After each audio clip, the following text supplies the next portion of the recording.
Hi, and wherever you might be watching this, I hope that you are safe and stay that way. These are unprecedented times. It seems like a pause button has been pressed on our lives. But while we might be locked down, I don't believe we are out. I believe that optimism is the very fuel of the human journey. While we might not be able to do a lot of things presently, this might just be the right opportunity to take stock and re engineer ourselves for the coming times. Coming out of this, it is becoming very apparent that we will have to think differently, more creatively in a sense. To coin a phrase, we will have to think a lot more out of the box after coming out of our boxes. And this is going to be true for just everybody, no matter what profession you are in. This series is going to be about me talking about one idea, one simple idea per episode, which will hopefully help you on that journey. Today's idea is read more books. Now, creativity tends to favor inspiration which comes from borrowing from different sources. We need to create a bank of different and diverse reference points. The more away from your specialization that is, the better it is for your creative process. I call this the creation of the creative reservoir. And the one action which really helps in the creation of this creative reservoir is developing the habit of reading. Unfortunately, we tend to look at reading as a bit of a tedious chore. Probably it's down to our education system and our examination mentality, but it's only when we learn to read with the pleasure of discovering something new that things really change. So we got to leave that examination mentality behind and read for our own development. Just to look at things a little differently, I have come up with what I call the three eyes of reading. And hopefully, this might just help you look at the same ritual of reading a touch differently. So, what are they? The first eye is immersion. Don't ever read just to complete a book, fully drown yourself in it. Savor what you're reading.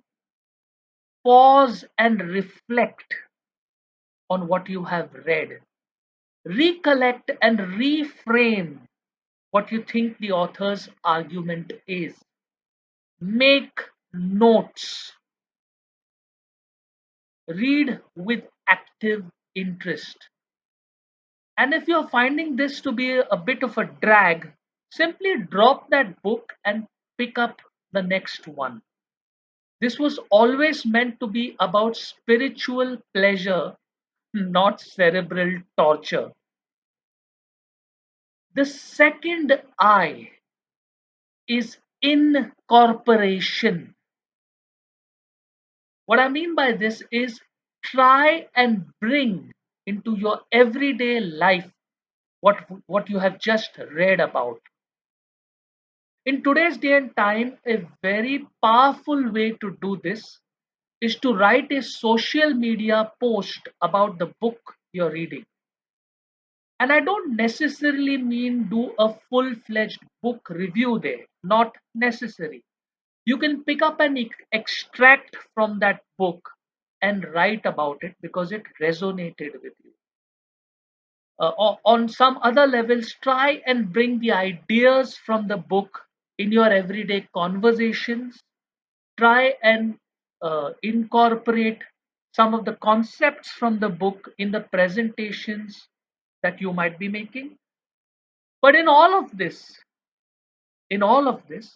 it's very important that you correlate it to your own experiences. This is the one step which will help you really put a very individualized and distinctive spin to the idea. The third I is interjection. Don't ever just read one book. Develop the habit of reading another one by the side, parallel, and then learn to switch or try and switch between the two every few days or every few hours if that might suit you. Now, while there's a lot to be said about single minded focus, creativity actually favors the mind which is nimble enough to move quickly between different paradigms. So, read two different books at a time. Just to make the point, the two books that I am reading at present are How to Think Like Da Vinci by Daniel Smith and Thank You for Arguing by J. Heinrichs, both dealing with very different concepts. In the comments below, please feel free to write about the books you are reading presently. That would be really great. So, those were the three I's of reading: immersion, incorporation, interjection. To conclude, I hope that when you emerge from this crisis, there is a change of color in you, and that color is of a different shade. That shade is called well read. Thank you and take care.